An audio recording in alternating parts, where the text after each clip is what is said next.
Pak, minta makan, Pak. Karunya ibu dak tinggal gerak. Tos setahun can makan, Pak. Bu, minta makan, Bu.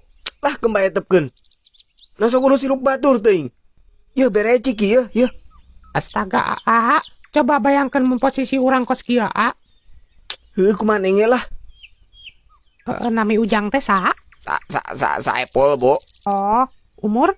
Lah lo baca tating siti itu. Tinggal bere buru kena yang geran nepi aing ngetek pusreng. Ipan kudu apal umurna, ari ngadopsi mah. Hah? Burung sukan mana mah? Terus rupa-rupa tinggal anak batur sih teh. Ya mata kurang taros heula, Aa. Jang Epul, ari bapak sareng mama kamana kitu? Luka, nu bener mana teh ngadopsi anak siti? Dangu kena, A. Anak itu pembawa rejeki jadi teu kudu hariwangnya. Kumaha maneh lah. Semua menang dah debat jeung maneh mah. Nyapulnya. Diadopsi ku ibu mah Epul bakal makan enak, bobo enak, tempat enak. Tuh, anak ginjal anak kelima lumayan kan?